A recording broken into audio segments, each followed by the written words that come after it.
नमस्कार, मैं हूं पवन शर्मा और आप देख रहे हैं छिंदवाड़ा से एमपी तक। और हमारे साथ मौजूद हैं देवराबिन भलावी, जो गोंडवाना गणतंत्र पार्टी से प्रत्याशी हैं। और मैं आपको बता दूं कि अमरवाड़ा में उपचुनाव होने वाले हैं और भाजपा ने कमलेश शाह को प्रत्याशी बनाया है, लेकिन कांग्रेस ने अभी प्रत्याशी तय नहीं कर पाए।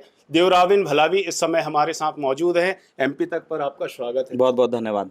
क्यों देरी हो रही है? गोंडवाना ने पार्टी प्रत्याशी घोषित कर दिया है, भाजपा ने कर दिया, कांग्रेस क्यों पीछे रह गई? देखिए, कांग्रेस अगर प्रत्याशी घोषित नहीं कर रही, उसका सबसे बड़ा हर किसी पार्टी का यही कारण रहता है कि प्रत्याशी नहीं है।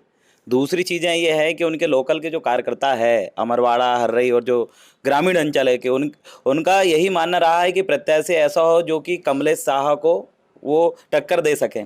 लेकिन कांग्रेस के पास अभी लोकल में ऐसा कोई व्यक्ति है ही नहीं।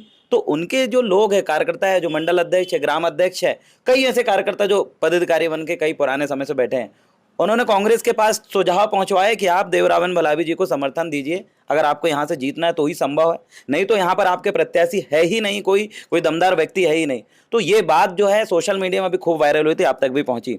तो मेरे पास भी कई सारे नेताओं के फोन आए। मैंने उनको यही कहा कि हाँ बिल्कुल, कि मैं जो सिंबल है, मैं अपना सिंबल से लड़ूंगा, जो भी मेरे को मिले, चाहे ब्लैक बोर्ड या आरी, मैं आपके पंजा सिंबल से नहीं लड़ूंगा। तो यहाँ से जिला अध्यक्ष महोदय को मैंने बयान पढ़ा, उन्होंने कहा कि हमने किसी को फोन नहीं किया, उनके ही वरिष्ठ नेताओं ने कॉल किए। तो मेरे को ऐसा प्रतीत हुआ कि कहीं ना कहीं कांग्रेस जो है आज भी गोंडवाना के प्रति जो हीन भावना रखती है, छोटी पार्टी है, इनका कोई महत्व नहीं है। यही बात कमलनाथ जी का कुछ दिन पहले एक वीडियो वायरल हुआ था कि हाँ गोंडवाना क्या है, कितने गोंड है, इस तरह के वीडियो वायरल हुए। लेकिन मैं ये बता दूं, लोकसभा चुनाव में ये वक्त समझ में आ चुका है। जैसे 1 लाख वोट से बीजेपी यहां से जीती, तो कांग्रेस के बाद समझ में आ गई कि अगर आदिवासी वोट बैंक जो है या गोंडवाना इतना बखत रखता है, अगर समय आने पे यहां से कांग्रेस को बायकॉट भी कर सकता है, साइड कर सकता है, और गोंडवाना का अपना स्टैंड मजबूत होने लगा है, ये उनको डर है।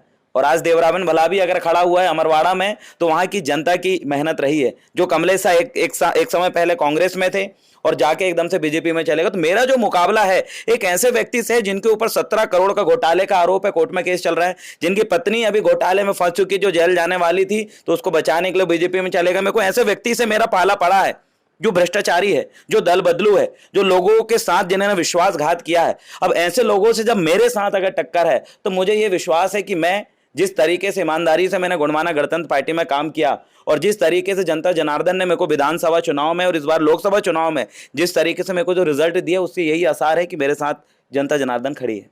मैं आपको बता दूं कि जो देवराबिन भलावी है, और लोकसभा चुनाव में इन्होंने 55,000 वोट लेकर अच्छा एक प्रदर्शन किया था, और इस बार फिर ये चुनाव मैदान में है, उपचुनाव में।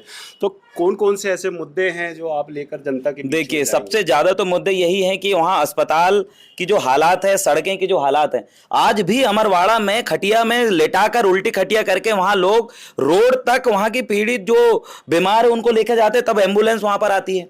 ये देश आजादी के बाद ये हाल है। आज भी आदिवासी अपने बच्चों की पढ़ाई इसलिए नहीं करवा पाते क्योंकि उनके पास पैसे नहीं है, या फिर सरकारी स्कूल जो है वो बहुत दूर है, या फिर स्कूल भी बने तो वहां पर टीचर नहीं है। आपने देखा, यही अमरवाड़ा विधानसभा है जहां पर 10वीं और 12वीं के रिजल्ट अगर आप चेक करेंगे, तो वहां एक ऐसा स्कूल भी है जहां 100 छात्र में से लगभग 3 छात्र भर पास हुए थे, बाकी पूरा पूरा फेल। 93% रिजल्ट, मतलब एजुकेशन खत्म, स्वास्थ्य सुविधा खत्म। अब रही बात रोजगार की, तो अमरवाड़ा विधानसभा के अंदर कोयलांचल क्षेत्र भी आ चुके हैं, चाहे बहरिया और धनकसा, ऐसी कई खदानें निकल रही है। लेकिन उसके बावजूद भी वहां का व्यक्ति रात के 8 बजे गाड़ी में सवार होता है, रोटी बांधता है, कपड़े की पोटियां बांधता है, और उसके बाद काम करने के लिए नरसिंहपुर जा रहा है, होशंगाबाद जा रहा है, मतलब बाहर जाके काम करने पे मजबूर। तो मेरे लोकल के यही मुद्दे हैं कि हमारे जो लोग हैं, सबसे पहले पलायन बंद हो, शिक्षा, स्वास्थ्य, रोजगार की व्यवस्था ठीक, और जो किसान पानी के लिए तड़प रहा है, 14 गांव बहिष्कार किए थे साहब अभी लोकसभा चुनाव में, एक भी नेताओं ने जाके उनको मनाने का काम नहीं किया। वो गांव से वोट ढंग से डली नहीं, और वो पूरा आदिवासी बेल्ट था, पूरा गोंडवाना की वोटें थी, जो जानबूझ के इस तरीके का बहिष्कार यहां पर देखने को मिला, सिर्फ इसलिए कि हमें माचागोरा डैम का पानी चाहिए। लेकिन अभी कोई सीरियस नहीं है। विधायक महोदय ऐसे है कि वो कभी विधानसभा में बोलते ही नहीं है। अमरवाड़ा की आवाज बनाने के लिए उस जनता ने विधायक को चुना कि ये अमरवाड़ा की जो आवाज है विधानसभा में गूंजेगी, लेकिन विधायक इतना शांत है कि वो जाते ही नहीं है। सिर्फ चुनाव के समय बर्तन बांटे बांट देते हैं 60-70 हजार के, और बोलते हैं कि बर्तन बांटे आपको वोट देना है, बस इसी के सहारे जीत रहा है। और ज्यादा ही है तो इनका जो है भैया दारू की, अभी आप सोचो, अभी लोकसभा चुनाव में हमारे कार्यकर्ताओं ने खुलेआम भाजपा कांग्रेस की दारू पकड़ा है, पूरा वीडियो उसका जारी हुआ, एसपी साहब ने एफआईआर तक दर्ज किया। तो इस तरीके से जीतने का काम भाजपा और कांग्रेस कर रही है, और आदिवासी जो अशिक्षित के हालात में, बेरोजगार के हालात में है, उनको जबरन इस तरीके से बरगला के वोट लेकर अभी तक जीतते ये लोग आए। लेकिन अब समझदार हो चुका है वहां का जो जनता जनार्दन, सभी जाति धर्म के लोग उतने ही परेशान है, उतने ही प्रताड़ित है जितना आदिवासी।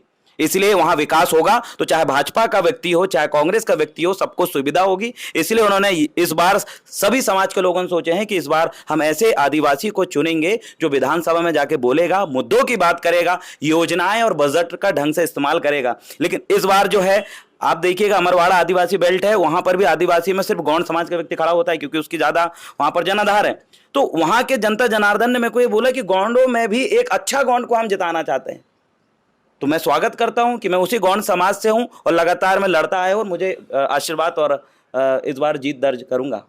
कोई चुनौती है जो आपको सामना करना पड़ सकता है जी, इस बार समय बिल्कुल चुनाव के समय में मेरे पास सबसे मेन चीज यही चुनौती आती है कि भाजपा और कांग्रेस के लोग, पिछले बार भी मेरे कई ऐसे वीडियो जारी हुए थे कि ये लोग डीजे सामने आला देते हैं, हमारी जनता की रैली निकली उसको रोक देते हैं, पुलिस प्रशासन शांत देखता रह जाता है। कई बार ये भी आया है कि ये लोग लोगों को पहुंचा के बोलते हैं कि आप यहाँ प्रचार नहीं कर सकते। कई बार इनका भी मुझे सामना करना पड़ा, और ये भी सामना मेरे को करना पड़ता है कि ये लोग कई प्रकार की ऐसी धमकियां हमें देते हैं पुलिस प्रशासन से। मैंने पिछले बार भी सुरक्षा व्यवस्था की मैंने मांग किया था, मेरे को ना विधानसभा में मिला ना लोकसभा में मिला, और इस बार भी मैं डिमांड करूंगा। अब देखता हूं कि मेरी ये मांगे पूरी करें या ना करें, क्योंकि भट्टी दादा थे उस समय भी उनके ऊपर कई ऐसे हमला हुए थे, और अभी मैं अकेला प्रत्याशी हूं। मैंने कांग्रेस और बीजेपी दोनों के सामने घुटने नहीं टेका, इसलिए हो सकता है ये लोग फिर से इस तरीके का आक्रमण और किसी प्रकार की हिंसा कराने की कोशिश करे, वो मेरे को चुनौती के रूप में सहन करना है। और आंचल कुंड धाम अभी कांग्रेस इन पे दांव खेलने पे देख रही है। अब रही बात साजबा दरबार के जो दादाजी है, उन्होंने मुझे प्रत्याशी बनो इसका जो है प्रदेश अध्यक्ष महोदय को यहाँ पर पहुंचाया, मतलब एक दांव उनका फैल हो गया। दूसरा दांव उनका है कि आंचल कुंड वाले दादा को हम टिकट दे दे, तो आंचल कुंड से जो दादा इनवाती जी है उन्होंने भी मना कर दिया है कि मैं चुनाव नहीं लड़ूंगा। अब ये दांव खेल रहा है विनय भारती पे, अब ये दांव खेल रहा है एक मरकाम है उधर से जिला पंचायत है, हाँ कांग्रेस से, उधर से उन पे दांव खेलने पे है। तो कांग्रेस जो है मानसिंह इनवाती दादा, साजबा दरबार और आंचल कुंड के दादा पे दांव खेलने की कोशिश कर रहे थे, लेकिन दोनों दादा ने मना कर दिया। अब इनके पास सिर्फ एक व्यक्ति बचा है जिनको लेने के लिए भी सोशल मीडिया में नाम चल रहा है, वो है विनय भारती। विनय भारती भी दल बदलू कांग्रेस से, और बीजेपी से जो कमलेश शाह जी हैं वो भी दल बदलू। तो मेरा इस बार जो पाला है वो दल बदलू से है, और मुझे ऐसा लग रहा है कि जो जनता जो है आज भी कमलेश शाह अगर गांव पे अगर जाएंगे तो जिनने उनको 1 लाख से ज्यादा वोट दिए वो जनता उनसे सवाल करेगी, और वो कर भी रही, हमसे ही करती है कि हमारा विधायक क्यों बिक गया, हमारा विधायक जो है यहाँ फिर से चुनाव क्यों हो रहा है। जनता को पता नहीं कि फिर से चुनाव क्यों हो रहा है। मैं उनको बताया कि जी इसलिए चुनाव हो रहा है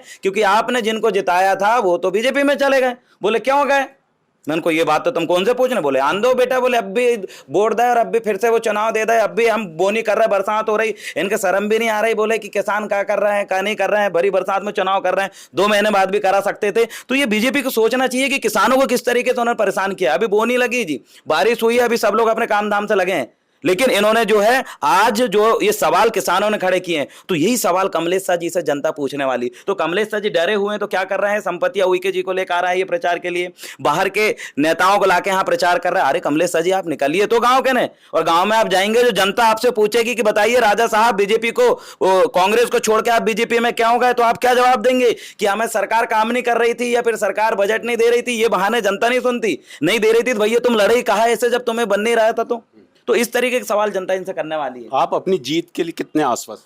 देखिए मैं जीत के लिए बिल्कुल 100% आश्वस्त हूं, और मुझे लगता है मैं जीतूंगा। वो इसलिए भी क्योंकि मेरा पाला, मैंने बार बार आपको बोला कि दल बदलुओं से है, और मुझे ऐसा लगता है कि जनता जनार्दन दल बदलुओं को दोबारा मौका नहीं देती, विश्वासघातियों को दोबारा मौका नहीं देती। अगर जनता विश्वासघातियों को दोबारा मौका देगी, दल बदलुओं को मौका देगी, तो आने वाले समय में अमरवाड़ा की जो हालात है और बदतर होंगे, और लोग मजबूरी में वहां से जमीन जायदाद बेच के शहरों के किनारे और दूसरे प्रदेशों में जाके वहां बसने का काम करेंगे। ये हाल वहां की आने वाली जनता देखने वाली है। देवराबिन भलावी जो गोंडवाना गणतंत्र पार्टी के प्रत्याशी हैं, इनका कहना है कि उनका जो मुख्य मुकाबला है वो दल बदलुओं से है। आप देखते रहिए MP तक। मैं हूं पवन शर्मा, छिंदवाड़ा।